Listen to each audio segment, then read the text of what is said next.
एक शहर में बहुत ही कंजूस पति पत्नी रहते थे। कंजूस इतने कि हर रात खाने के वक्त किसी ना किसी दोस्त या रिश्तेदार के घर पहुंच जाते। औपचारिकता दिखाते हुए पूछे जाने पर कि क्या वह दोनों भोजन करेंगे, तो झट से उनके साथ खाने पर बैठ जाते। अपनी छुट्टियां मनाने कभी एक तो कभी दूसरे के घर डेरा डाल देते और खूब मस्ती करते। अपनी खातिरदारी करवाना और रोज नए नए पकवान की फरमाइश करना तो अपना हक समझते थे, लेकिन जब कोई उनके घर आने की बात करता तो कोई ना कोई वजह बता उन्हें टाल देते। एक दिन उनकी बुआ और उनका परिवार बिना बताए उनके घर पहुंच गया।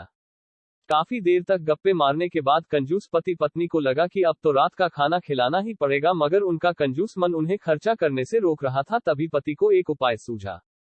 बुआ की तरफ देख पत्नी से बोला, आज बुआ बहुत दिनों बाद घर आई है, तुम जल्दी से और कुछ नहीं तो दाल चावल और साथ में मटर पनीर बना लो।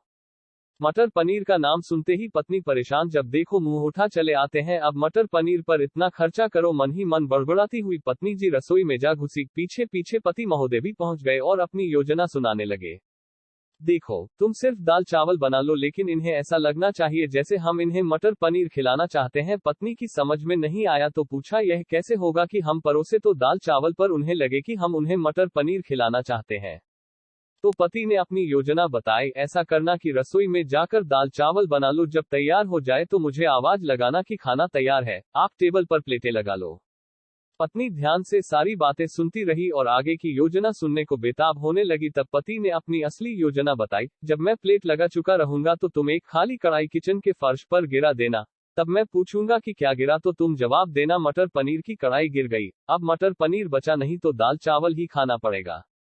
योजना अनुसार पत्नी दाल चावल बनाने लग गई और कुछ देर बाद पति को आवाज लगाई, खाना बन गया है, आप टेबल पर प्लेटें लगा दो। पति उठा और अलमारी से प्लेट लेकर टेबल पर लगाने लगा। तभी धड़ाम से कुछ बर्तन गिरने की आवाज आई। पति ने पूछा, क्या गिरा दिया? तो पत्नी की तरफ से कोई जवाब ना मिलने पर रसोई में भागा गया। रसोई में दाल का पतीला जमीन पर गिरा पड़ा था। दोनों पति पत्नी को मानो सांप सूंघ गया हो। जब दाल ही गिर गई तो मटर पनीर का बहाना भी फेल हो गया। बड़े ही दुखी मन से उनको बाजार से दाल और मटर पनीर मंगाना पड़ा और बुआ और उनके परिवार को परोसना पड़ा।